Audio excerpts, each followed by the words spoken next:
dándole también, digamos, como que la bienvenida y las gracias a los profes que nos van a estar acompañando en este día de hoy, que es el profe Leonardo Díaz, y también está con nosotros el profe David Johan, que nos va a acompañar en este espacio para hablar de este tema que nos convoca a todos y que es muy, digamos, como que importante en nuestros perfiles como politólogos y politólogas, que tiene que ver con esas innovaciones en la gestión pública. Entonces, Leonardo, Johan, tienen la palabra en este espacio, y por el chat también les voy a ir compartiendo el listado de asistencia a este espacio. Muchas gracias a todos y todas.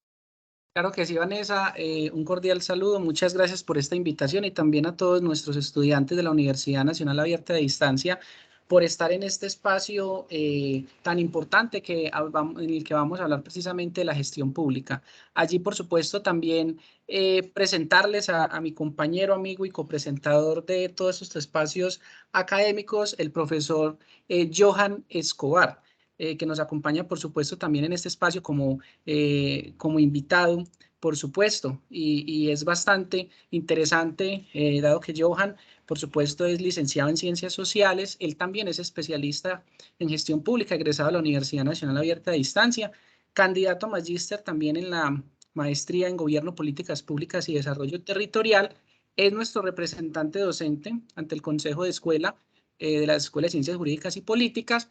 También es exfuncionario público de la Secretaría de Educación y de la Secretaría de Inclusión Social y Familia del municipio de Sonsón, facilitador territorial y un importante recorrido también en la docencia. Creo que un perfil bastante interesante que se combina allí para poder hablar de estos temas de las innovaciones. Lo hablamos también en otros espacios del curso que acompaño, Gestión Pública y Contratación Estatal. Johan también acompaña Participación Ciudadana en la especialización en Gestión Pública y creo que esto nos da un punto muy interesante para poder también dinamizar este espacio. La idea es que ya le voy a dar paso allí a mi compañero Johan, no sin antes decirles que vamos a tener este espacio participativo. La idea es que nuestros estudiantes también generen sus inquietudes. Algunos de ustedes también tal vez nos han visto en los espacios del programa de Sinergia Jurídica y Política al que permanentemente los hemos invitado. Entonces son bienvenidos siempre con sus comentarios, sus preguntas, las participaciones que quieran generar allí en el chat o también, por supuesto, alzan la mano. La idea es que interactuemos porque no solo en el grupo que tengo como docente hemos disertado temas muy interesantes relacionados precisamente con la gestión pública y lo que nos interesa es la impronta propia de la Universidad Nacional Abierta a Distancia, los territorios, desde el territorio, cómo se ve esa participación, cómo se ve esa innovación, cómo se ve la administración pública y por supuesto ustedes que tienen allí unos elementos desde lo académico que hemos ido construyendo que puede servir mucho para su proceso formativo, pero también como ciudadano, Johan. Estimado Leonardo, muy buenas noches para usted, para nuestra líder Vanessa Quintero, para nuestro compañero también en la docencia Andrés Guerrero, para todos los estudiantes, para todas las estudiantes, toda la gente que se conecta en este momento. Para mí es un orgullo, es un honor poder estar compartiendo esta noche con ustedes. Seguro una noche para compartir experiencias, para conocer más del tema. Cuando yo me conecto a este tipo de espacios, las webconferencias, los CIPAS, este tipo de encuentros tan interesantes, no lo sumo como algo aburridor, algo maluco, sino que es un tiempo para poder compartir. Seguro que hoy, desde nuestra experiencia como funcionarios públicos, como docentes, vamos a tener la oportunidad de encontrarnos, porque sabemos que ustedes también tienen muchas experiencias de valor para contarnos, que nosotros, por supuesto, dignificamos y damos mucho valor. Quiero también en este espacio y ante esa presentación que nuestro compañero Leonardo nos hizo, pues también, por supuesto, hacer una presentación de nuestro compañero hoy copresentador en este espacio, Leonardo Díaz, quien es abogado, especialista en Derecho Administrativo, especialista en Gestión Pública, magíster en Derecho Administrativo, es candidato a magíster en Gobierno, Políticas Públicas y Desarrollo Territorial de nuestra universidad, donde esperamos que ustedes también puedan fortalecer ese ciclo de formación. Es estudiante en Ciencia Política, al igual que nosotros, también en estas lides de la ciencia política, servidor público y docente hace más de 6 años en la UNAD y en otras instituciones de educación superior. Entonces, con esta presentación, con este abrazo fraterno para Vanessa, para el profe Andrés, que me gusta mucho también compartir, por supuesto, con usted, profe, con Leonardo y con todos y con todas, vamos a comenzar este espacio. Creo que el profe Andrés dio unas puntadas muy interesantes. Profe Leonardo, usted también nos indicará este hilo conductor del espacio, pero quiero quedarme inicialmente con algo muy interesante que nos planteó el profe Andrés, y era que en muchas ocasiones pensamos que la innovación se refiere precisamente a los medios tecnológicos, a los medios comunicativos, pero realmente, usted lo introduce muy bien, Leonardo, el enfoque territorial es trascendental en nuestra universidad, en los diferentes espacios, y quienes habitamos en el territorio, porque yo no estoy en una ciudad en este momento, no estoy ni en Bogotá, ni en Medellín. Obviamente tengo cerca la capital antioqueña, Medellín, pero vivo en un municipio, pues aquí sí que sentimos efectivamente lo que es innovar desde las situaciones particulares territoriales. Entonces creo que es algo bien interesante de lo que vamos a hablar hoy. Obviamente no podemos dejar de lado también la tecnología. Estamos inmersos en la era de la información y si bien también nuestra universidad se compone un modelo pedagógico a distancia que basa sus intereses y por supuesto su cotidianidad en la virtualidad, pues vamos a hablar también un poco de ello. Entonces, muchísimos temas para poder conversar y donde ustedes son protagonistas, queridos y queridas estudiantes.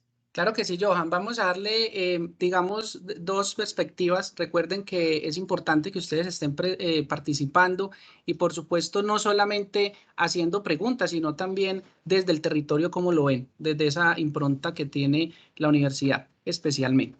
Pero ahora también, por supuesto, un poco más adelante vamos a tener un espacio donde vamos a basar el tema frente a eso, la innovación, porque muy a propósito de lo que nos dice Johan, la innovación únicamente no tiene que ver con la tecnología. Esa innovación precisamente tiene que ver con la transformación y con esa evolución permanente que debe tener el Estado para que pueda adaptarse a unas necesidades que debe procurar satisfacer de las diferentes comunidades y según ciertos contextos. Por supuesto que todo esto tiene que ser desde el contexto y desde las necesidades y no podemos hablar que son las mismas precisamente desde una ciudad como Bogotá, como Medellín, como un departamento como Cundinamarca, ¿sí? que tiene una perspectiva muy diferente, aún teniendo un grupo de ciudades que están allí y que tienen unas necesidades básicas que son desde el microterritorio y que pasan también desde el macroterritorio. Allí desde esta parte de la innovación es importante tener en cuenta y vamos a hacer una combinación en tres puntos. Primero, las participaciones de ustedes. Segundo, desde el ámbito jurídico, voy a mostrarles un ejemplo de transformación que tiene que ver específicamente con la administración pública, con la contratación estatal.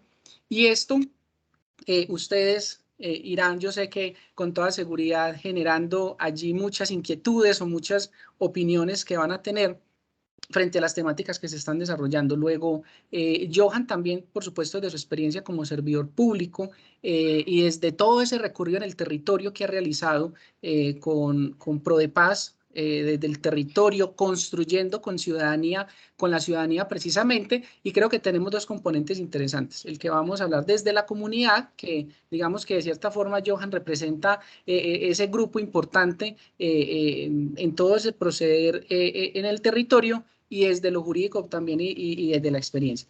Y esto vamos a ir desarrollando el tema específicamente y tiene que ver con esa norma relacionada con la contratación estatal. Esto es muy importante porque, por supuesto, tenemos un punto que es bastante álgido y bastante complejo, que tiene que ver precisamente con el tema de la corrupción.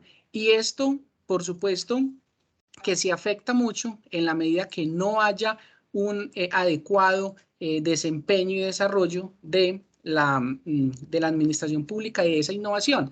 Y la innovación no solamente es para transformarse, para adaptarse, sino también que, por supuesto, para facilitar ese control social, esa transparencia en los procesos diferentes de contratación, de construcción, por supuesto, más allá de ello, de políticas públicas, en los que algunos de ustedes sé que participan y que tienen gran incidencia frente a estos temas.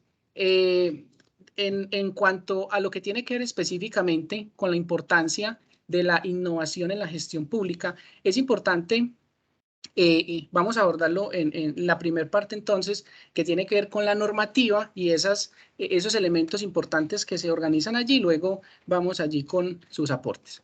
Vamos, digamos que para ponerles un ejemplo, para que ustedes puedan tener allí unos elementos importantes, Johan me confirma si están viendo la presentación, tiene que ver específicamente con la contratación. Muchas gracias, con la contratación. Nosotros, por allá en el 93, teníamos la ley 80. Digamos que en ese momento es el Estatuto General de la Contratación, el cual se encuentra vigente en la actualidad y, por supuesto, es el que nos permite precisamente tener esos elementos generales de la contratación, esos principios generales y todo lo que tiene que ver específicamente con los procesos de contratación.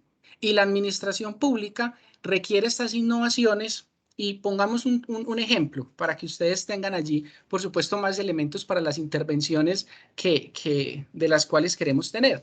Nosotros tenemos unas entidades y unas empresas de orden público, muchos de ustedes las conocen. Diga usted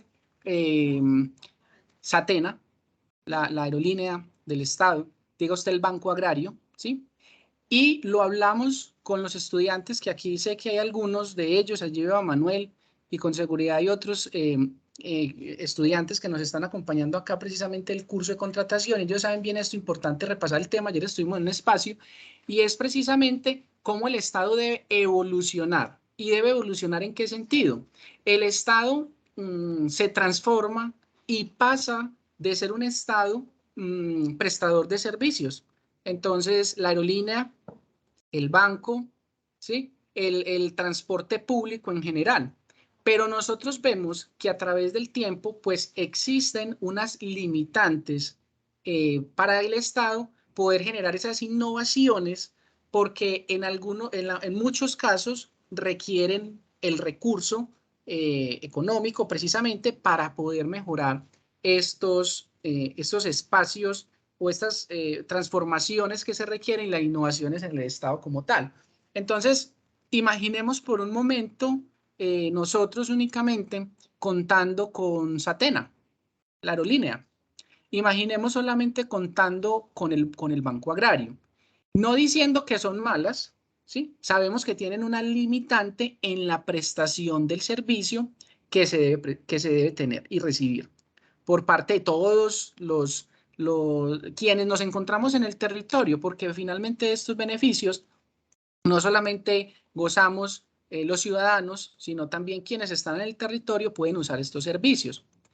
Reconociendo, por supuesto, que hay limitantes, que hay dificultades, aún existiendo privados que realicen o que presten parte de este servicio público, imaginen ustedes solamente estas entidades.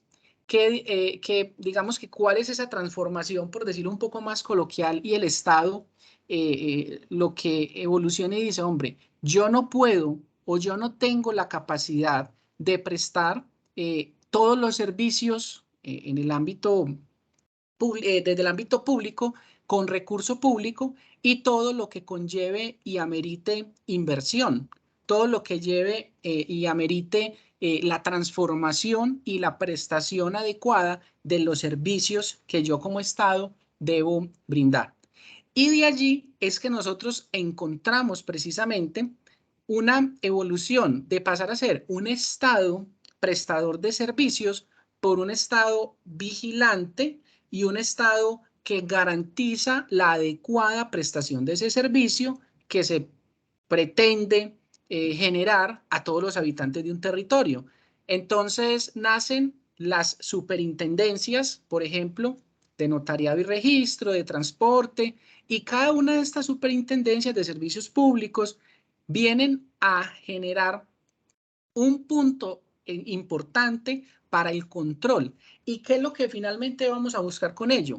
Que se preste un servicio con calidad, oportunamente, y que un tercero pueda, que es el Estado en este caso, pueda dirimir eventualmente estos conflictos que se generan entre particulares y las empresas que prestan esos servicios o que suministran esos bienes a los ciudadanos. Entonces, claro, sabemos que las aerolíneas privadas pueden presentar en algún momento dificultades en la prestación de su servicio, pero tenemos una superintendencia que yo me atrevería a decir que ha mejorado sustancialmente su servicio, y lo digo por experiencia propia, donde nosotros encontramos específicamente que hay un tercero a quien acudir para poder que dirima ese conflicto y poder tener una respuesta. Esto, por supuesto, no se da en el 100% de los casos. Hay situaciones, por supuesto,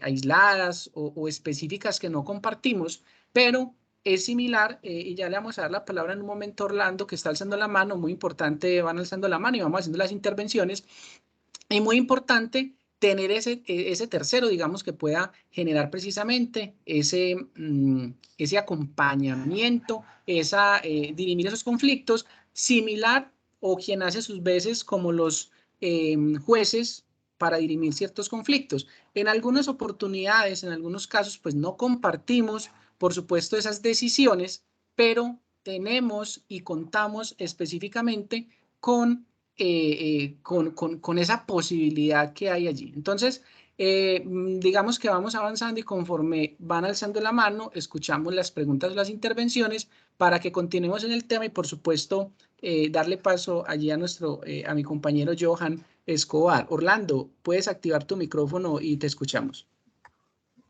Hola, buenas noches. Buenas noches. ¿Me escuchan? Sí, señor. Bueno, muy buenas noches para todos. Un saludo muy especial a este espacio, a los compañeros estudiantes, a los profesores y ponentes que están en este espacio, a Johan, con quien he tenido contacto en la universidad. Un saludo muy especial.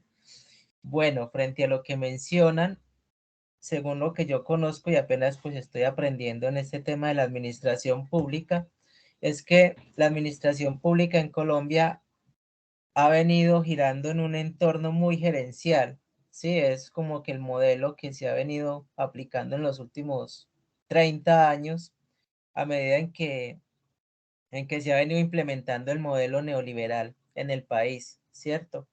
Lo que usted menciona en cuanto al tema de la vigilancia en la prestación de servicios y en la tercerización precisamente de esas obligaciones que tiene el Estado, pues encontramos que a veces las empresas solamente se enfocan es en digamos, en la adquisición de recursos o en la adquisición de bienes, de ganancias para ellos, de utilidades, y quizás no se giran o quizás los recursos no son destinados a prestar un efectivo servicio a la sociedad. Ustedes hablan del tema de las superintendencias, y aquí también hay que mirar es que no sé, quizás las superintendencias solamente se enfocan es a vigilar en la medida en que la ciudadanía denuncie esas irregularidades, pero quizás les falta todavía profundizar mucho sobre cuál es el verdadero papel que están ejerciendo las empresas del sector privado que están siendo contratadas por el Estado.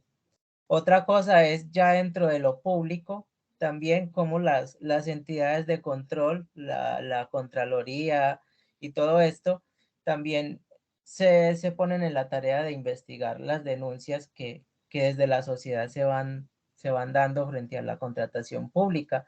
Lo digo porque como veeduría acá en el municipio, tenemos una veeduría de discapacidad, y de verdad que los procesos de denuncia que uno hace son muy lentos, muy lentos por parte de las entidades o los organismos de control, y pues eso hace que los procesos no avancen.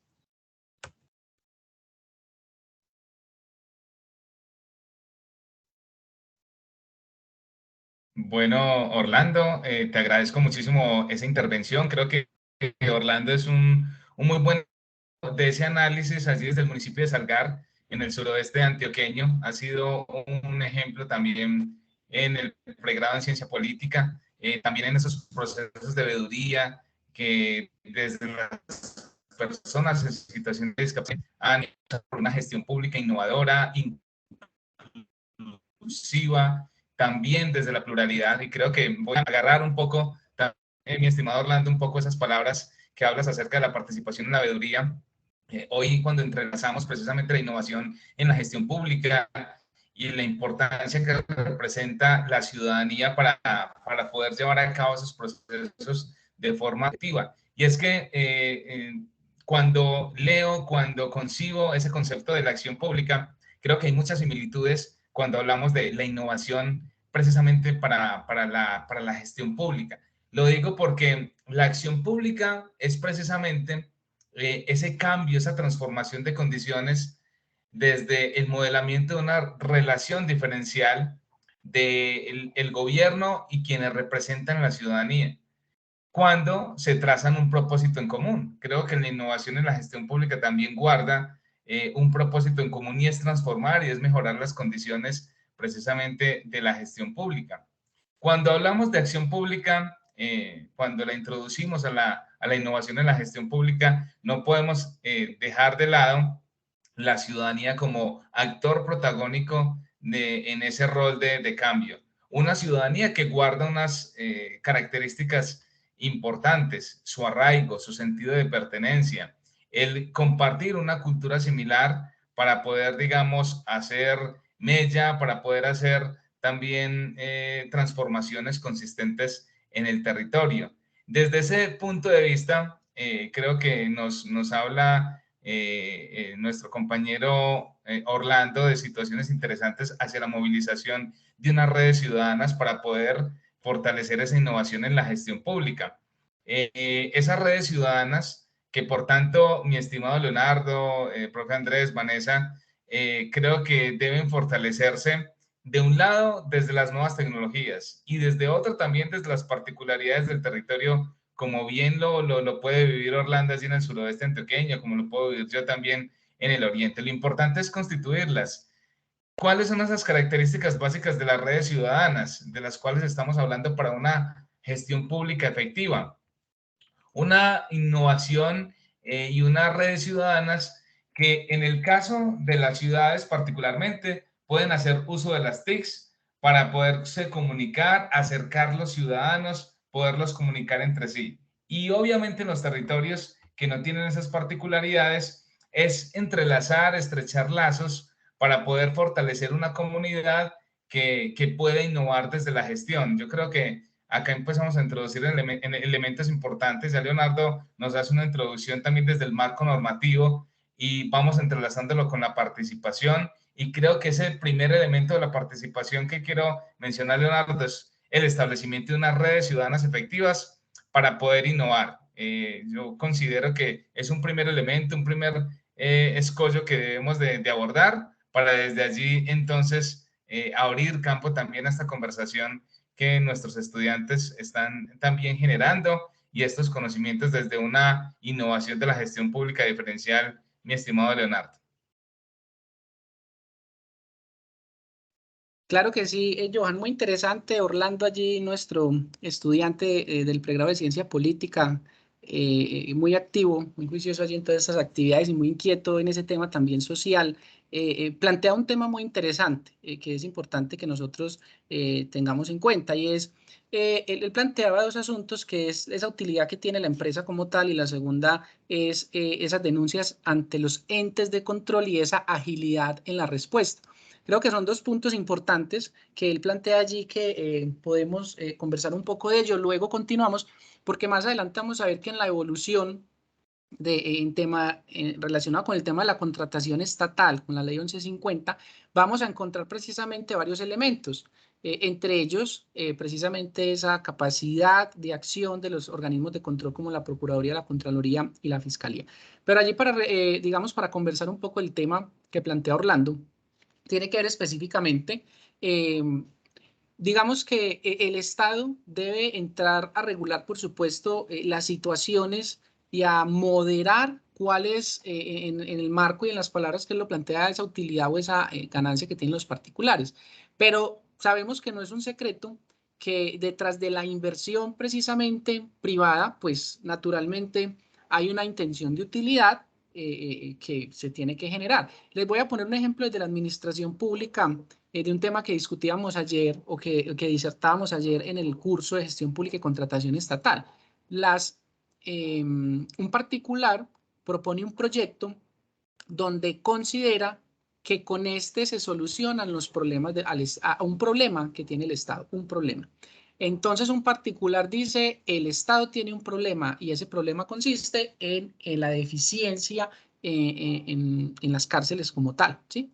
Entonces ese particular estructura y gestiona un proyecto teniendo en cuenta los elementos técnicos, administrativos, financieros, de ejecución, y concibe esta, digamos, esta idea de negocio. Claro, es que ningún particular normalmente, la mayoría, me atrevo a decir yo, va a querer contratar por, digámoslo, particular, hablemosle como regla general, como la empresa como tal, va a buscar una utilidad. Entonces él concibe, construye, presenta esta idea de negocio. Estoy poniendo un ejemplo con el tema que plantea allí Orlando, y le dice al Estado, mire, yo tengo esta solución, la construcción, yo voy a invertir, pero por supuesto que el particular va a esperar esa retribución. Y lo decíamos también, es algo que repito mucho. El Estado no tiene tanta plata como para cubrir el 100% de nuestras necesidades. Nunca la va a tener ningún Estado, ni siquiera los más ricos pueden suplir esas necesidades sociales en todos los ámbitos como quisiéramos. Entonces, ningún Estado va a tener tanta plata, pero, y con seguridad, las demandas que tenemos todos, somos muchas personas en Colombia, para poner este ejemplo concreto, vamos a sentirnos satisfechos con digamos, con ese cubrimiento que el Estado logra o alcanza a hacer. Por supuesto que esto no quiere decir que en la actualidad muchos recursos, lastimosamente, se emplean en indebida forma o se pierden, ¿sí? Y allí vamos a llegar a un punto de la corrupción o se la roban como coloquialmente lo dice la ciudadanía. Entonces, vemos una inadecuada ejecución de los recursos públicos y esto es lo que va generando tanta molestia en la sociedad, esa inadecuada ejecución.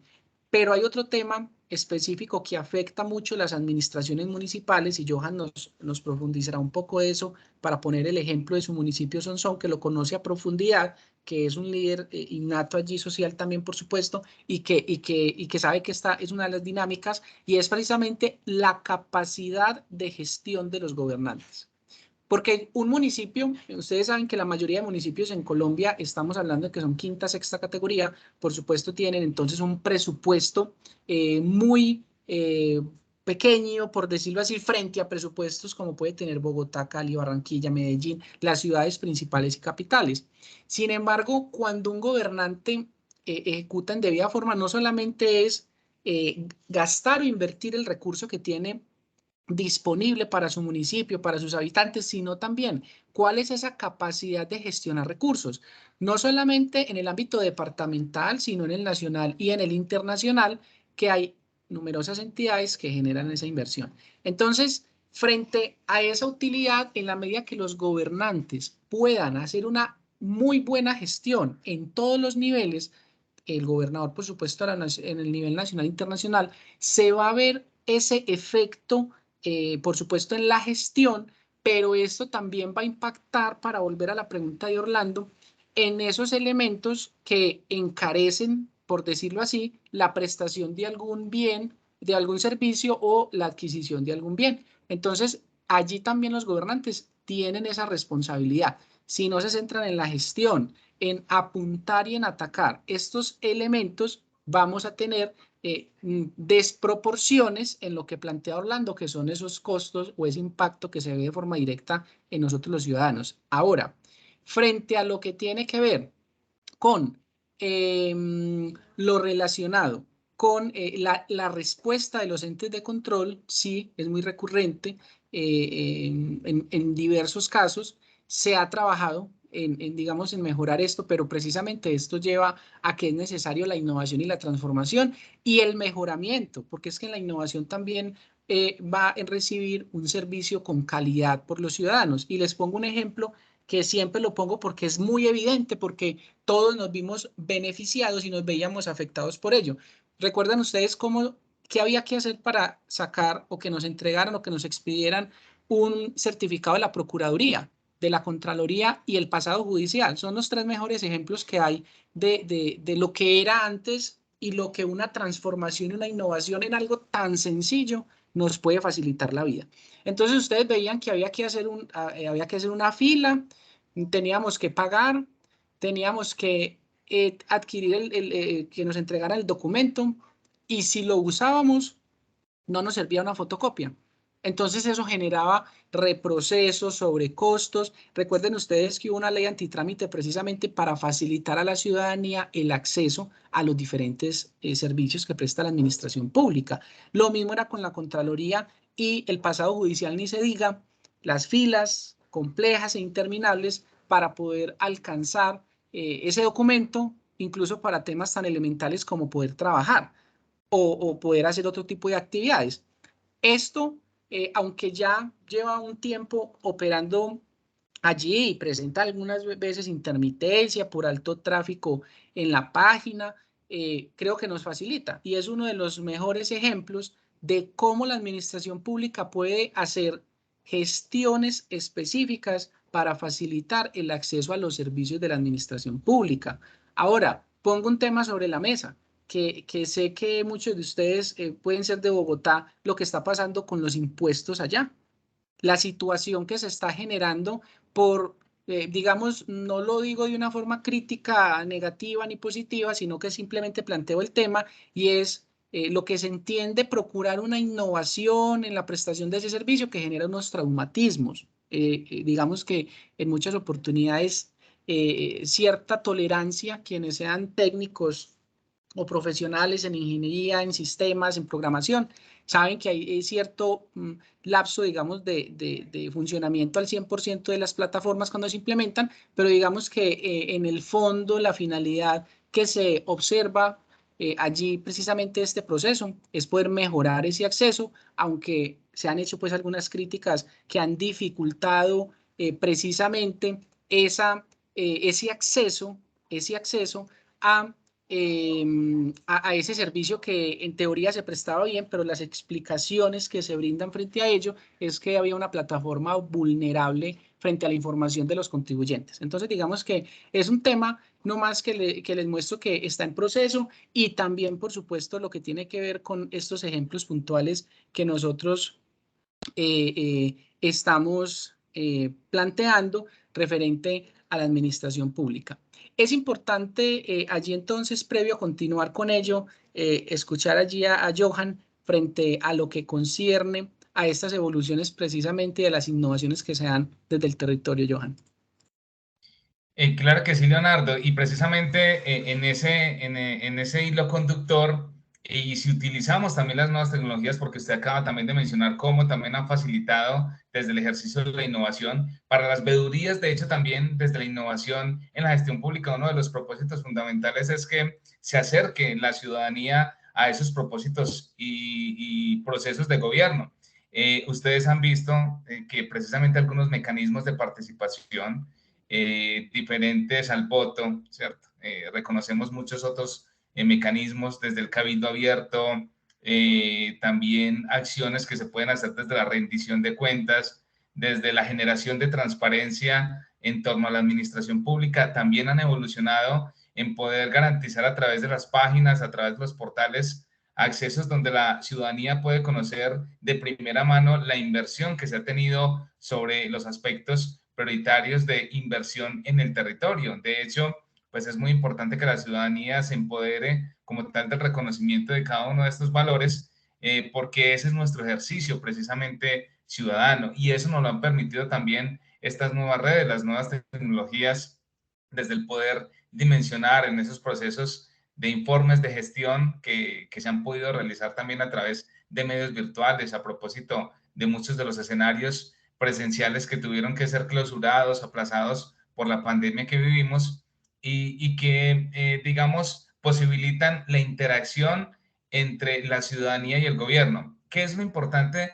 Y vuelvo a recapitular el tema de las redes ciudadanas vinculadas al tema de la innovación en la gestión pública, que ahora nosotros como ciudadanos, como ciudadanas, ya no solamente somos receptores de la información que nos está brindando la administración pública a través de unos canales de información, como se hacía antes a través de la radio, de la televisión. Ahora nosotros, desde las mismas redes, podemos crear nuestros propios contenidos. Podemos replicar lo que nos entregan también a través de esos medios de comunicación. Ya no solo somos sujetos que recibimos esa información, sino que somos actores de cambio al poder replicar esa información que nos llega a través de redes y que somos también productores de nuestro mismo contenido, que es algo importante también que la gestión pública debe considerar desde la construcción de entornos plurales que respetan la diferencia. Cómo nosotros como ciudadanos y ciudadanas podemos avanzar en poder generar transformaciones desde lo que pensamos en el territorio. Y es que, Leonardo, compañeros y compañeras, considero que un elemento fundamental desde el territorio para innovar en la gestión pública es el reconocimiento, la identificación y el conocimiento que tengamos propio del territorio. Pensaba algunos casos, mi estimado Leonardo, particulares que sucedían acá en Sonsón y sé que en muchos territorios. Si algo nos dio cuenta también la pandemia fue identificar, evidenciar las brechas que existen en nuestra sociedad entre quienes están en la zona urbana, quienes están en la zona rural, quienes tienen más recursos, quienes no tienen recursos. Y es que mientras muchas personas estaban encerradas en su casa, trabajando desde la administración pública, estudiando, accediendo a la educación a través de las redes, muchas otras personas en territorios rurales, en territorios alejados, no estaban accediendo a ello porque no tenían los recursos, no tenían el acceso pertinente a ello. Pero eso no, en muchos territorios no era prenda de quedarse quietos, no podemos innovar en la gestión pública, sino que existían otros medios. Particularmente aquí en Sonsón se propuso que en muchas de las escuelas rurales, por ejemplo, quedan a unas 10, 12 horas del casco urbano, si se pueden dimensionar esos territorios. Entonces, ¿qué fue lo que primero llegó precisamente a esos territorios? ¿Qué es lo que un campesino, una campesina se conecta cuando va a empezar a trabajar? Inmediatamente la radio, ¿cierto?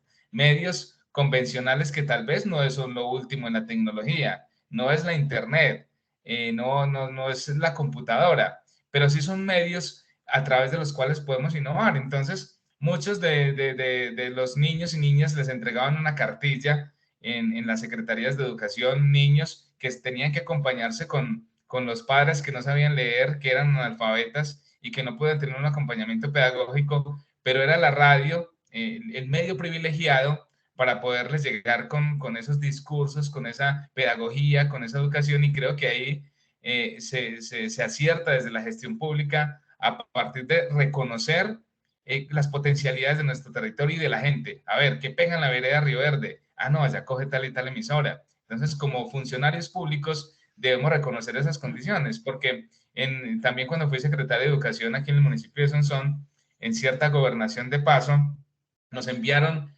50 computadores con, listo, última tecnología, muy buenos, para enviar a esas veredas. Pero ¿qué nos ganábamos si en esas veredas no teníamos luz? Si en esas veredas en ese momento no existía la conectividad e incluso el acceso en mula, en medios poco convencionales era muy difícil. Creo que hay que ir paso a paso como conocedores y administradores del territorio en esa innovación. No creer que la tecnología es lo primero y lo más esencial, sino conocer muy bien el territorio desde esa gestión pública, Leonardo, para poder llegar con medidas pertinentes, adecuadas y de impacto para la población. Claro que sí, Johan. Allí ya le vamos a dar paso. Dos estudiantes tienen la mano alzada, pero previo a ello es importante, y lo decíamos al inicio, y es esa innovación también y esas transformaciones que se deben dar, por supuesto, y teniendo en cuenta el contexto. Sin ello no. Y Johan me hace recordar la historia precisamente de cómo nació la UNAD. La UNAD nació precisamente allí que por las emisoras transmitían unos programas específicos allí, y esto hace parte pues como de esa génesis también de la universidad que es importante que conozcamos. Pero digamos que allí para finalizar con la respuesta de la intervención de Orlando, que él hablaba frente a las denuncias de los entes de control, digamos que se han venido implementando unas plataformas, se han venido implementando unas herramientas tecnológicas precisamente para facilitar ese acceso. Y aquí tenemos, digamos, una situación que se nos presenta, no solamente con ello, con el acceso a la justicia. Estamos viendo que ahorita en los juzgados se ven audiencias donde las personas no están en un lugar físico, sino que podemos estar en diferentes lugares del país o del mundo asistiendo a estas audiencias. Pero allí encontramos también la dificultad, como lo dice allí Johan, y tiene que ver específicamente con la conectividad, con las herramientas, con la energía, porque no tenemos, digamos, no tiene sentido brindar una solución pues, para generar un problema. Hay que mirar el contexto precisamente de ello. Vamos a darle paso a la intervención de Nancy Morales, que tiene allí la mano alzada, y luego continuamos allí con el tema que venimos desarrollando y con Orlando también. Nancy, bien pueda.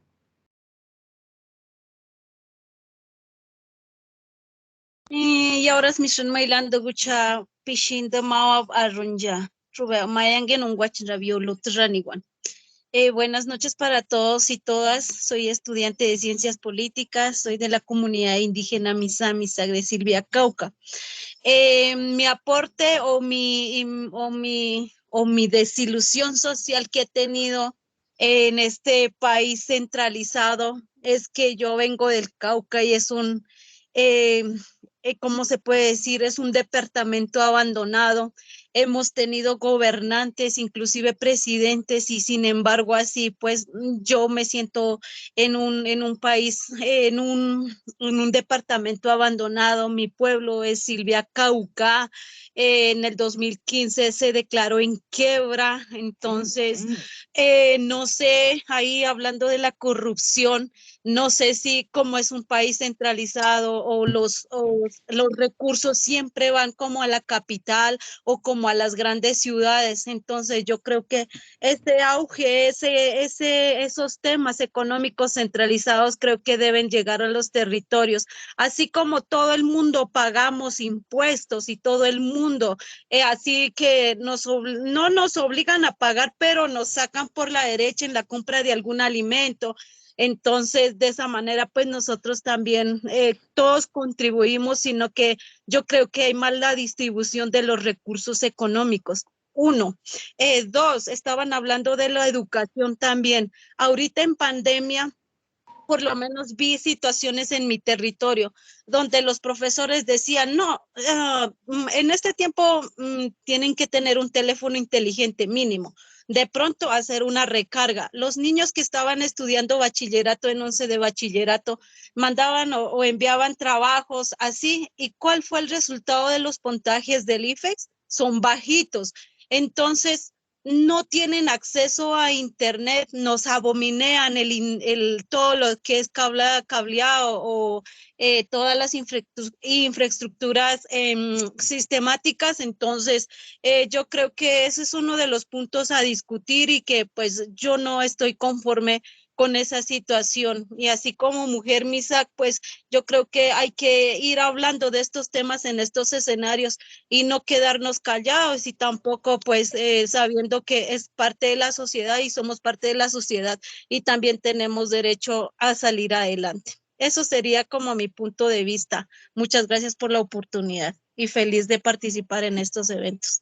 Gracias, Nancy. Muchas gracias antes a ti porque compartes eso y muestras precisamente toda esa diversidad que tenemos no solamente en la universidad, sino en Colombia. Y esas comunidades precisamente que nosotros, yo creo que todos nos sentimos orgullosos de esa intervención de Nancy, porque precisamente muestra eso. Y la de Orlando. Orlando también allí que tiene, digamos, es un estudiante muy reconocido aquí en la zona occidente, el departamento de Antioquia, y precisamente eso es lo que lo enorgullece a uno, y eso es lo que nos gusta de estos espacios, precisamente escuchar desde el territorio esas opiniones que para nosotros son muy valiosas, y también interesante y recordarles a los estudiantes, a quienes nos acompañan precisamente, que estos son los compañeros que tenemos nosotros en las aulas. Es extraordinario tener comunidades indígenas, comunidades negras, afro, o sea, desde los territorios es algo que es tremendo, y también en calidad de estudiante me ha tocado allí tener unos encuentros muy, muy interesantes y que enriquecen precisamente este ejercicio que venimos desarrollando y escuchar qué pasa en el territorio y cuáles son precisamente esas opiniones. Allí démosle paso a nuestra líder nacional del programa de ciencia política con su intervención. Hola Leo, y a todos y todas, y especialmente digamos como que frente a la intervención de Nancy. Tienes una cara, mejor dicho, de felicidad con esa intervención. Sí, porque eso pero también de preocupación, porque me Sí. pongo a pensar que digamos como que una de las iniciativas que se tienen desde el programa es justamente que nosotros busquemos soluciones a las problemáticas de nuestros territorios, y digamos como que abrir una posibilidad de realmente impactar, ¿sí? Impactar de diferentes formas para que no sigan pasando las cosas que históricamente nos vienen pasando. Y acá es donde digamos como que esa palabra corrupción que menciona Nancy, cuando ella habla de la corrupción, cuando ella habla de que nosotros seguimos generando políticas desde Bogotá para todo el país, pero realmente no estamos teniendo, digamos, como que una atención frente a esto. Y sobre todo cuando nosotros pensamos en el tema de los impuestos y sentimos que los impuestos no se ven retribuidos realmente a las personas que pagan los impuestos. Incluso, digamos que para meter también el tema de las regalías, un poco para mencionar esto, y cómo las regalías llegan a unos territorios que están siendo completamente explotados, pero que incluso el uso de estas regalías y los dineros de estas regalías en muchos momentos nosotros vemos como que se ven, es como envueltos nuevamente en procesos de corrupción, por así decirlo. Yo recuerdo hace algunos años, esta cifra obviamente que les voy a dar no es actual porque es algo que recuerdo hace algunos años, de un estudio que sacó Transparencia, en donde decía que de los contratos, que la mayoría de los contratos que ellos habían analizado, habían sacado una cifra de que el 10% de todos los contratos se iban como para tema de coimas y de que me ayude a que me salga el contrato y que para que me lo pasen allí, que me lo pasen allí. Y eso, digamos, como que es lo que yo creo que como ciudadanos y como politólogos y politólogas, como que nos genera como que mayores preocupaciones y como que nos va como que llenando y nos hace un llamado es como al encontrar qué hacer y cómo generar de verdad como que unos controles para que desde, digamos que toda la administración y ustedes, los que van a ser administradores y administradoras de este país, funcionarios y demás, pues nos pensemos realmente unas soluciones que sean diferenciadas, que no sea, digamos, como que parte de lo que ya se ha hecho, sino que de verdad busquen, digamos, como que generar esas grandes transformaciones que nosotros necesitamos, porque vamos a seguir y hemos seguido durante una gran cantidad de tiempo hablando de corrupción, hablando de que los partidos no nos representan, hablando de que los administradores se llevan los dineros, ya tenemos identificados quiénes son esas empresas que siempre se ganan las contrataciones y que siempre, digamos, como que en el tema de los presupuestos tienen unas opciones para decir, ay, sí, lo que yo había planteado en el presupuesto no es, sino que debe ser más. Y hay unas opciones ahí. Entonces yo creo que acá hay unos retos muy grandes, hay unos retos enormes para pensarnos estrategias que realmente nos lleven a tener unas administraciones que sean conscientes de las problemáticas y de las necesidades que se tienen. Y por ejemplo, cuando pensamos en el Cauca, que es como, digamos, como que diferentes culturas en unas búsquedas diferenciadas, entonces estamos buscando cuáles son las políticas para las comunidades indígenas, pero también para las comunidades campesinas, pero también digamos que si pensamos en todo el departamento, pues hay que tener en cuenta como las comunidades afro y hay que tener en cuenta pues una gran diversidad. Y la cuestión acá es cómo generamos realmente procesos de innovación que nos ayuden a tener unas políticas, y acá voy a vincular una palabra que no sé si sea como la adecuada, pero que creo que tenemos que pensarnos ahí, y son políticas desde la interculturalidad o desde el diálogo intercultural para tener siempre presente la gran diversidad que nosotros tenemos en los diferentes territorios. Entonces, creo que me surgen más dudas, me surgen es como más como que se me despiertan, digamos, como que muchas inquietudes es frente a todas estas posibilidades que nosotros debemos tener y cómo realmente todo eso que ha quedado plasmado en la Constitución y todos esos sentires de todos y todas, realmente debemos como que llevarlos a la práctica, pero llevarlo a la práctica desde unas formas que nosotros también construyamos. Un poco eso. Qué Claro. pena, profe. No, claro que sí, muy interesante. Y yo creo que esto nos lleva a otro punto con lo que dice Nancy, con lo que dice nuestra líder del programa, Angie Vanessa, precisamente es que la innovación no solo es tecnología.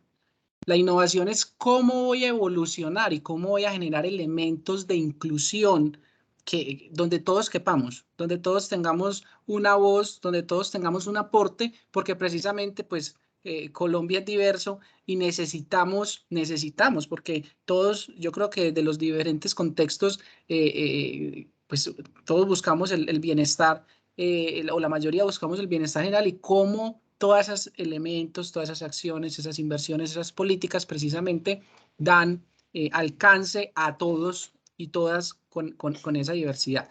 Vamos a darle allí paso a una intervención. Yo sé que Orlando alzó la mano hace un momentico. Deme un momento, por favor, Orlando, démosle paso un momento a César Emilio y luego le damos paso, por supuesto, a usted, César Emilio, bien pueda. Muy buenas noches, mi nombre es César Emilio Villimue López, soy del departamento del Cauca.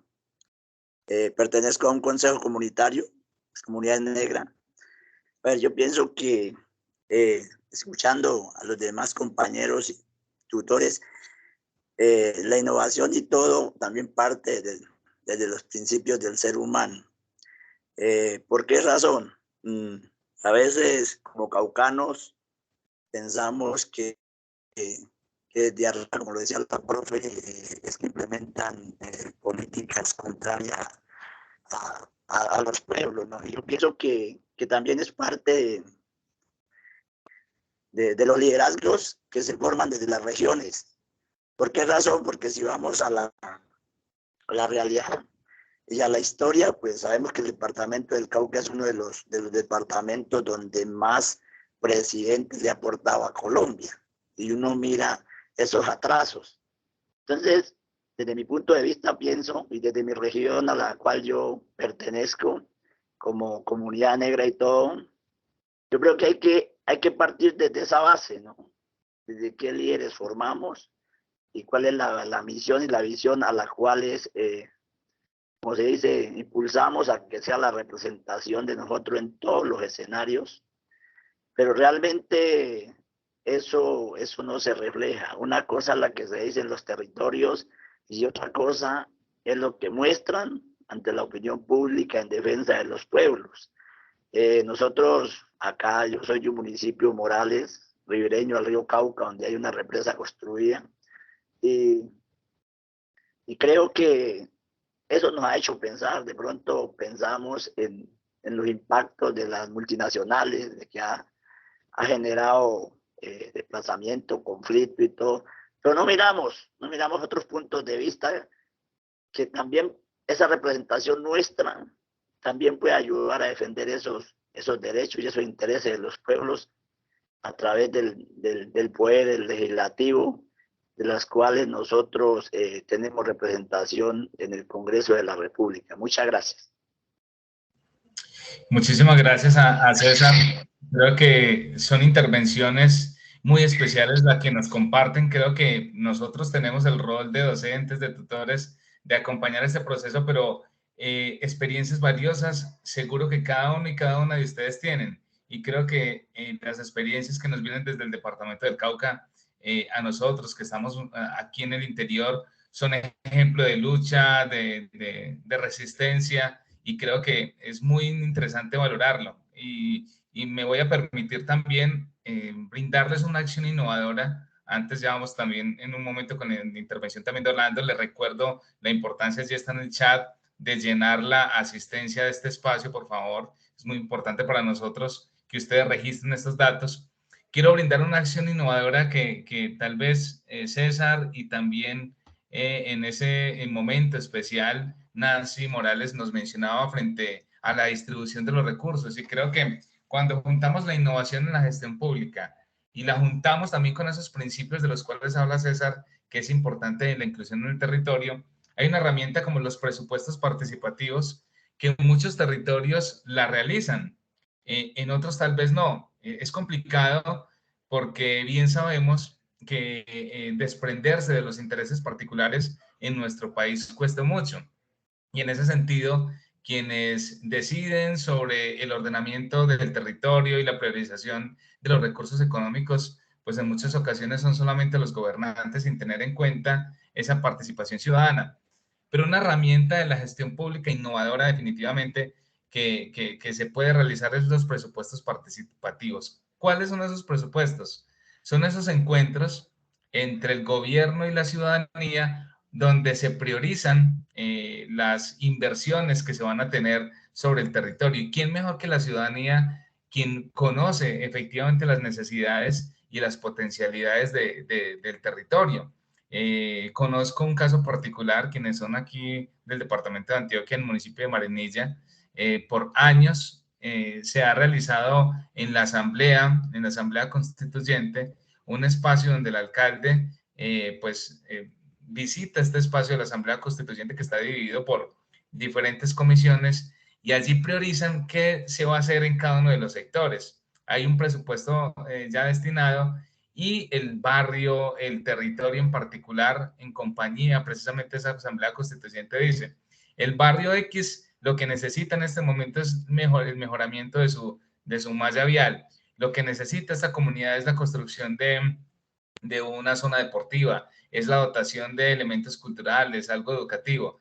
Y creo que es un ejercicio muy interesante desde la innovación en la gestión pública porque nos estamos desprendiendo precisamente de lo que tal vez muchos alcaldes, gobernadores piensan que es lo mejor para el territorio, pero están desconociendo lo que realmente necesita la gente y estamos, digamos, olvidándonos de ese bien común, en esa democracia representativa que debe dar un salto a la democracia participativa donde la ciudadanía cobre un papel importante. Entonces, creo que ese tipo de ejercicios es importante que quienes quieran, quienes deseen, vayan un poco más allá de las implicaciones del presupuesto participativo, cómo se construye, sus alcances, sus ventajas frente a la comunidad para poder enlazar una gestión innovadora desde la participación.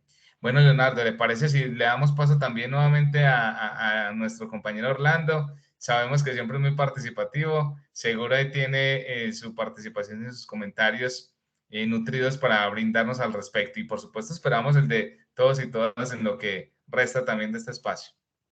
Orlando, puedes activar nuevamente tu micrófono. Sí, hola, muchas gracias por darme el espacio de participar. Primero saludar a Nancy, quien nos habla desde su territorio, desde su realidad. Un abrazo desde Salgar, Antioquia. Y lo que decimos, o lo que se puede decir frente a lo que ustedes han mencionado, frente al control social, es que hace mucha falta educación. Eso creo yo que es uno de los componentes principales para ejercer el control social desde la ciudadanía. Pero ¿qué pasa? Al Estado poco le interesa que la ciudadanía se forme en estos espacios.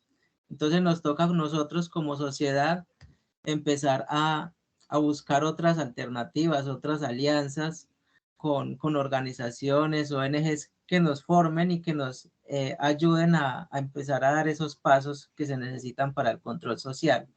En el caso de Antioquia, contamos con una corporación que la mencionaron ahorita, se llama Conciudadanía, y ha venido ejerciendo unos procesos de capacitación y de empoderamiento hacia las comunidades, tanto sociales como ambientales, en todos estos temas de participación ciudadana, entre los cuales estamos nosotros como Discapacidad acá en Salgar, y que dentro de este proceso ya se le ha mostrado al municipio, desde nosotros, desde iniciativa de la veeduría, que hay unos contratos, por ejemplo, en los que están fallando, y se les ha hecho tal ejercicio de control social que ya han tenido que contratar realmente personal capacitado profesionalmente para atender a la población con discapacidad. Pero, ¿qué se da cuenta uno con estos procesos? Y es que el Estado todavía no sabe, no entiende las dinámicas para la atención a la población con discapacidad, tanto desde el nivel nacional, que crean unas leyes que desde el territorio son muy difíciles de cumplir en cuanto a la organización y la participación ciudadana. Me refiero a los comités municipales de discapacidad, que son unos espacios para la construcción de las políticas públicas de discapacidad locales y regionales, pero son comités que, de acuerdo a las dinámicas que exige la ley, es muy difícil de conformarlos en el territorio, ¿sí? Y por lo cual, además de ser difíciles conformarlos, también es muy difícil ponerlos a funcionar. Entonces, vemos que desde la normativa, el Estado todavía no entiende cómo funcionan las dinámicas territoriales, y mucho menos aún entiende qué programas reales o políticas se deben de implementar para la población, en este caso, población con discapacidad, y estoy seguro que con el resto de poblaciones vulnerables, digámoslo así, población indígena, población afro, población rom, bueno, cualquier tipo de población que tiene el país de diverso, el Estado todavía no sabe cómo implementarlo. Es eso. Muchas gracias.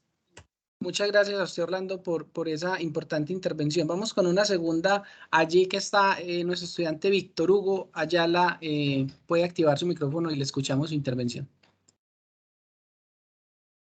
Profe, buenas noches. Profe, mire, referente a lo que decía el profe Johan, lo de los presupuestos participativos es una cuestión que es muy importante, pero eso depende más de la voluntad política de cada, digamos, aquí en Bogotá, depende de la voluntad política de cada uno de los alcaldes locales. Yo vivo en la localidad de Tunjuelito. A través de los presupuestos participativos he pasado 5 proyectos. El año pasado pasé 3, este año pasé 2. Los 5 proyectos se han ganado, pero el alcalde local no permite que nadie entre en esos procesos.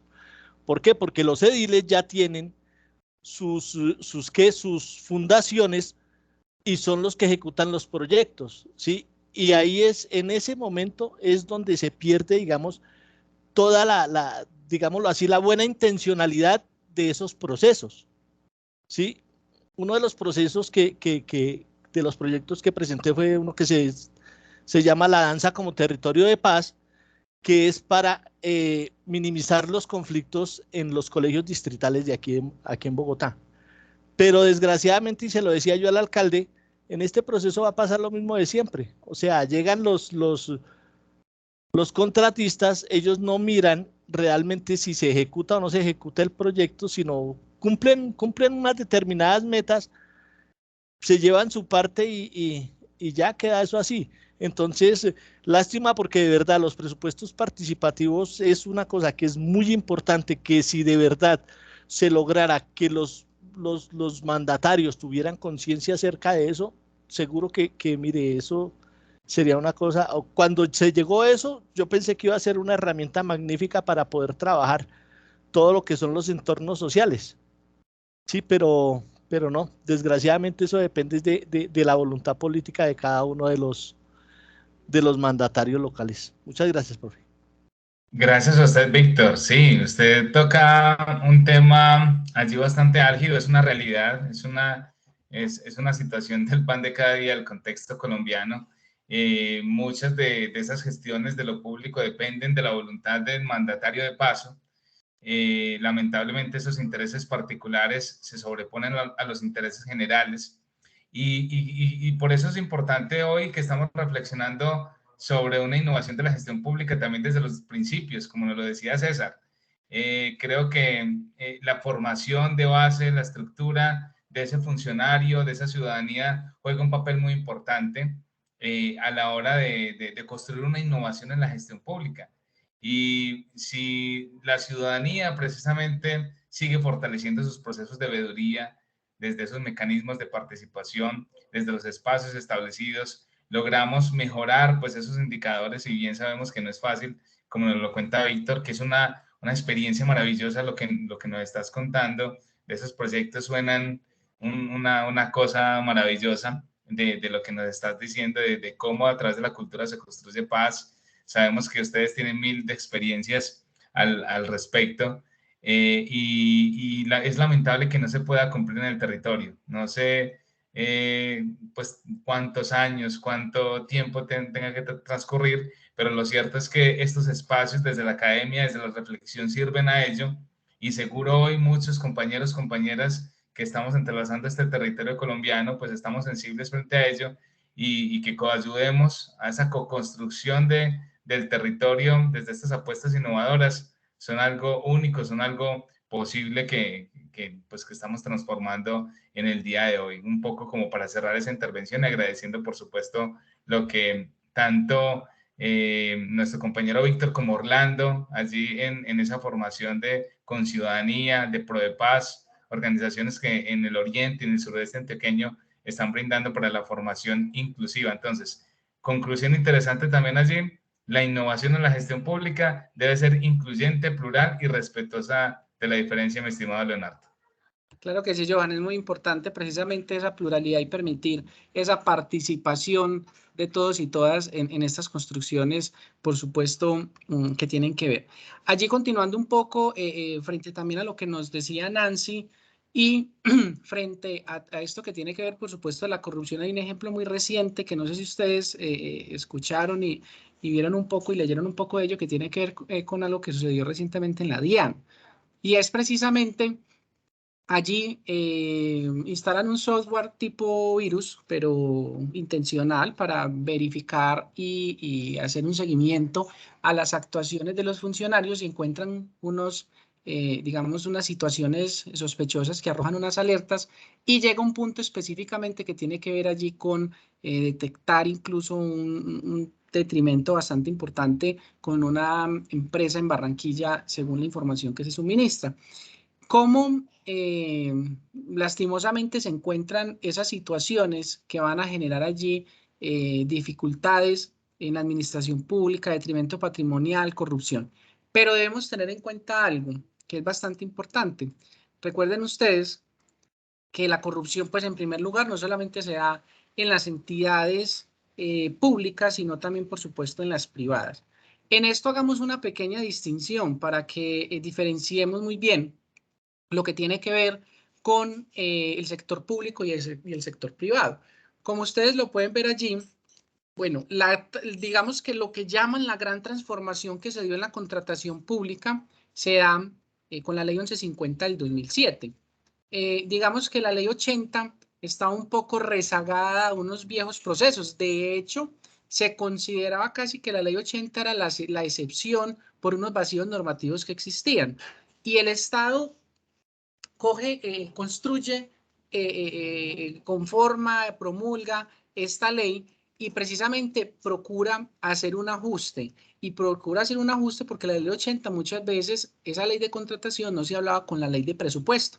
Entonces, mire que vamos encontrando que la necesidad en los servicios y bienes que presta el Estado requieren una evolución precisamente para adaptarse a esas nuevas situaciones. Desde el punto de vista, digamos, privado, hay una discrecionalidad, como lo ven ustedes allí. La discrecionalidad no es una arbitrariedad o una falta de procesos o procedimientos que pueden generar unos procesos transparentes. Esa discrecionalidad, por supuesto, en el sector privado va más enfocado a un asunto más técnico y a un relacionamiento que se requiere entre entidades para buscar un objetivo común y de utilidad. En cambio, la administración pública como tal tiene que atender unos lineamientos y unos criterios objetivos, donde quienes van a participar en los procesos o quienes van a contratar cuenten con unos elementos técnicos, financieros, de experiencia, una capacidad, digamos, administrativa, financiera, para poder prestar esos bienes y los servicios con calidad y poder prestar la debida garantía. Yo les estoy hablando, digamos que en los espacios académicos que vamos teniendo, yo tengo que, y se los he dicho también en la clase, o en las web conferences, o en los CIPAs que hemos tenido, hay unas situaciones donde debemos desenmarcarnos del asunto crítico y primero tener esa base normativa o ese fundamento porque está en la ley. Entonces, las funciones de la Procuraduría, de la Contraloría, de la Fiscalía, son un elemento objetivo, ¿sí? Allí esto no admite discusión. Las funciones son estas, son las facultades, los presupuestos, la construcción, eso es un punto objetivo. Pero, por supuesto, esto es importante traerle ese componente subjetivo que cómo lo vamos a traducir en el territorio. Y lo decía Nancy ahora, ¿por qué no llegan esos recursos? ¿Sí? Porque si tienen, y lo decían también en otra intervención que realizaron, ¿por qué es, Víctor, por qué esos recursos, teniendo aún representantes de la zona, no se ven reflejados? O tal vez son insuficientes, o no generan la construcción desde las administraciones y los gobernantes pertinentes para cubrir esas necesidades y entender, por ejemplo, la importancia del agro. Pongo un ejemplo cualquiera de muchas cosas que tenemos, porque es que tenemos una dispensa que podemos emplear, pero hay que apoyar a los campesinos, a las campesinas, a las comunidades indígenas, a todos, porque finalmente los necesitamos, digamos, precisamente en esa cadena, si se quiere ver de esa forma, o ese trabajo en equipo, ese macro trabajo en equipo que se tiene que hacer en la sociedad precisamente para que sea sostenible. Como el Estado, y lo decía Orlando ahorita, puede reducir en ciertos puntos una utilidad, no solamente los particulares, sino el mismo Estado, pero que esa cadena y esa balanza se compense en el asunto social. Y hay que recordar que no siempre el Estado, la utilidad es económica. La utilidad social muchas veces genera un impacto mayor porque genera estabilidad, porque genera ingresos, bienestar, ¿sí? Y nos da la posibilidad que todos tengamos ese acceso precisamente a los alimentos, a la canasta básica, a todo eso elemental que como seres humanos nosotros necesitamos, al saneamiento, al agua potable, a todo esto que es fundamental. Pero volviendo a insistir desde el contexto, las necesidades de una ciudad grande no son las mismas de una vereda, de la ruralidad, de las cabeceras municipales, incluso aún así siendo una ciudad grande ambas, desde el tema cultural, lo decía el profesor Johan, desde el tema deportivo, de las tradiciones y la cultura, pues son diferentes naturalmente, aún así siempre existan esas problemáticas, pero sí hay que hacer una crítica allí, por supuesto que hay unos departamentos y unos municipios que realmente entristecen el alma cuando uno ve de pronto la poca capacidad de gestión, pero también creo que es importante mirar esas problemáticas que como Estado no se han abordado en debida forma, que realmente lo que van a generar es el desbordamiento de esas situaciones sociales, económicas y políticas de la región. Yo creo que allí los gobernantes tienen que asumir su parte frente a esa falta de capacidad tal vez de gestión, de poder precisamente brindar esos elementos a la comunidad. Y muchas personas, sea cual sea su situación, sea cual sea su grupo étnico, su municipio, su departamento, dicen, yo no necesito que me regalen nada, pero yo necesito que me den las herramientas precisamente para yo poder ganarme mis cosas. Yo no necesito esto, pero yo necesito seguridad, pero yo necesito vías, ¿sí? Una comunidad la sociedad en general, los campesinos, las campesinas, no se desplazan de los territorios porque quieran estar en la ciudad, o, pues digamos que es la regla general, lo hacen es por un tema de violencia, por un tema de amenazas. Los líderes sociales viven una situación muy compleja porque una cosa es como vemos nosotros esta situación desde las ciudades y otra cosa es uno ver y padecerla desde el territorio. Realmente todas estas problemáticas son muy importantes y todos como futuros politólogos, quienes estamos estudiando el pregrado, acá en este momento sabemos y tenemos que tener precisamente ese sentido crítico, esa capacidad, como la misma esencia del programa, de analizar desde ese contexto, pero también más allá de analizar que cómo vamos a plantear. Claro, hay situaciones que son difíciles, que son complejas, pero como pequeños aportes que creemos que son eso, se pueden convertir en grandes soluciones para la sociedad.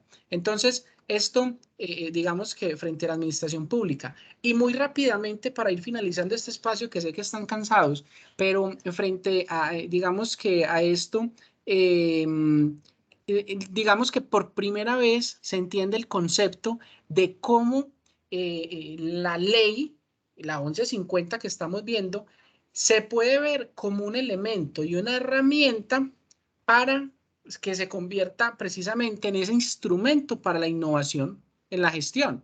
Uno no creería que la ley puede llegar a generar ello, pero sí es posible, y además de esto se derivaron entonces de la ley 1150 decretos para temas de concursos de méritos, para obra pública, para subasta inversa, digamos que como su nombre lo dice, son unas formas de la contratación estatal que pues no profundizaremos acá, pero que precisamente busca adquirir un mejor precio en las compras que hace el Estado, cómo tener elementos de las pólizas en los contratos estatales para garantizar ese posible o ese futuro riesgo que se pueda generar en la ejecución del contrato. Pero acá encontramos algo que lo mencionaba Orlando ahorita, y es los elementos y las herramientas que le brindan los organismos de control, Procuraduría, Contraloría y Fiscalía.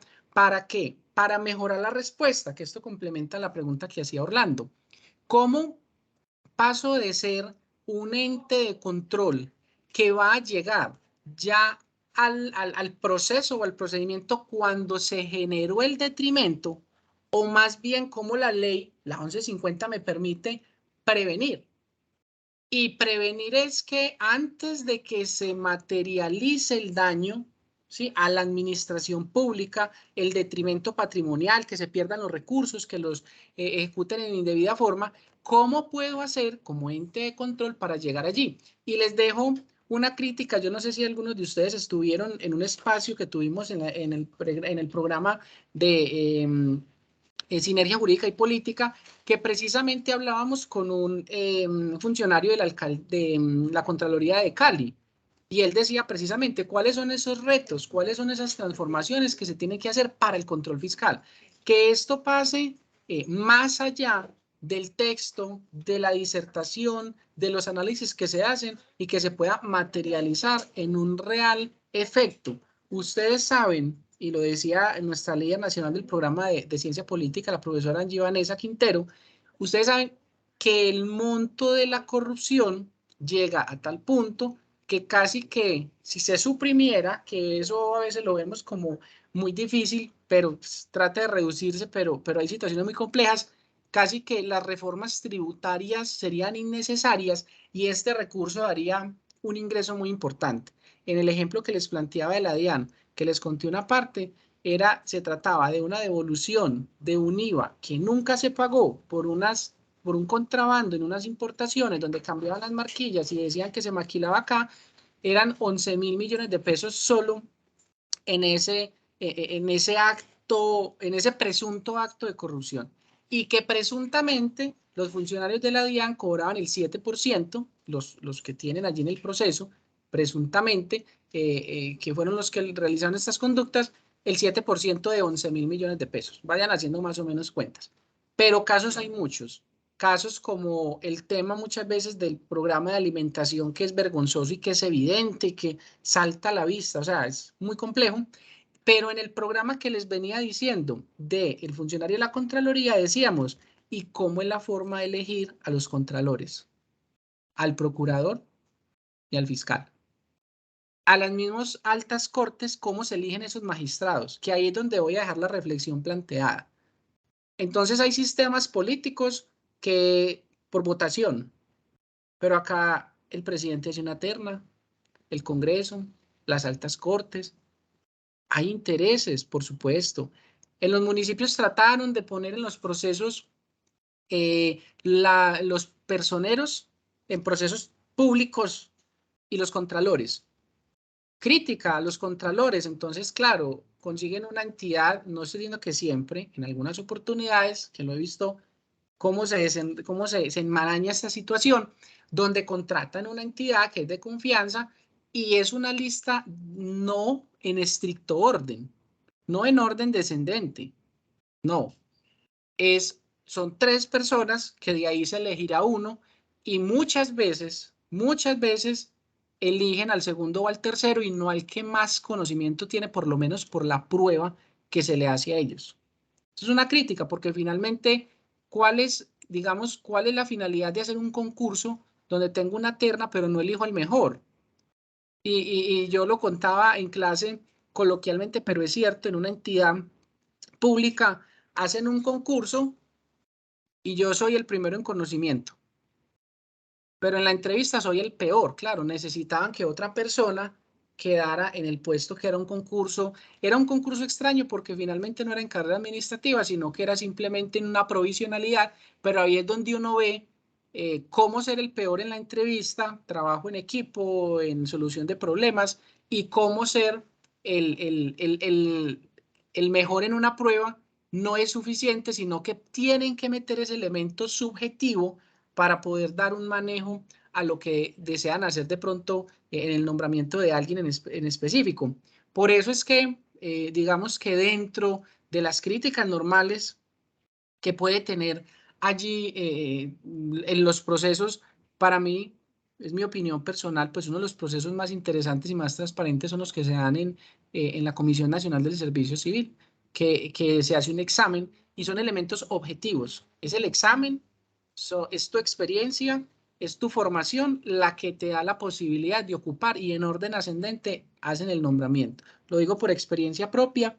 Digamos que allí es donde se ve enmarcado esa posibilidad y ayer en un CIPAS que realizamos en el curso llegaba a esa conclusión y es cómo poner una entidad seria, neutral, que realmente haga esos procesos y quitar la posibilidad de que el gobernante de turno sea el que de una forma, digamos, discreta, haga igual el proceso y se mueven los grupos políticos en virtud de ese nombramiento. Y pongo el ejemplo, en Medellín pasó con la personería que no pensaban que alguien del Chocó la ganara y pusieron problema y no lo querían posicionar y fue el mejor y les tocaba nombrarlo. Finalmente lo tuvieron que nombrar, no era de los afectos tal vez políticos como estaban, digamos, construyendo todo ello, y esto genera una dificultad, ¿sí? Pero es posible, sí, es posible, pero necesitamos precisamente ciudadanos arriesgados, ciudadanos que apuesten precisamente a esos temas, a presentarse, a formarse y a estar allí muy pendientes de ello. Recuerden, por favor, diligenciar la asistencia. Para nosotros es muy importante, más allá de la asistencia, también conocer sus observaciones, la evaluación de este espacio que hemos proporcionado para la participación de todos. Acá vamos dando por terminado, apreciada Vanessa, este espacio que hemos propuesto específicamente hoy son precisamente esas innovaciones en la gestión pública, que es muy importante. Y recordemos algo ya para finalizar. Innovación no es tecnología. Innovación no es recurso económico necesariamente. Innovación es cambiar la forma de hacer las cosas, es inclusión, es escuchar al otro, es aprender a escuchar un argumento con el que no estamos de acuerdo, pero tenemos que tener la capacidad de escuchar y también entender que hay personas que piensan diferente, que tal vez ven la vida desde su experiencia y sus situaciones de una forma diferente, pero todo es valioso para la construcción social de las políticas públicas, de la ejecución del presupuesto, y creo que en la diversidad de pensamiento, de acciones, de propuestas, de opiniones, de comunidades, de grupos étnicos, es donde está el éxito de una sociedad, aprendernos a escuchar todos para la construcción social y ese tejido social. Entonces, le doy paso ya a nuestra líder, Vanessa Quintero. Muchas gracias, Leonardo y Johan, por este espacio tan importante para todos y todas nosotros.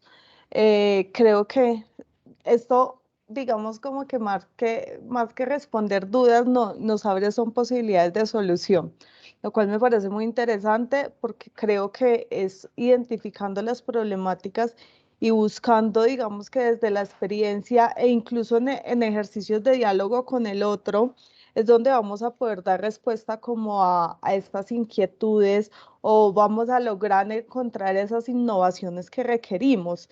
Y muy apropiado también como el terminar o el también, digamos, que observar esto, que no es una cuestión relacionada, digamos, con la tecnología, sino el encontrar otras formas de hacer y del hacer bien. Que acá, digamos, como que se mezcla con todo ese discurso anticorrupción, pero también con todo ese discurso sobre la transparencia, pero también con la necesidad de facilitar procesos, ¿sí? No, nosotros hacemos complicados muchos procesos y nosotros debemos cada vez es estar facilitando los procesos que realmente se van a dar y actuando, digamos, que desde una lógica de buen gobierno también. Entonces, muy, muy importante esto.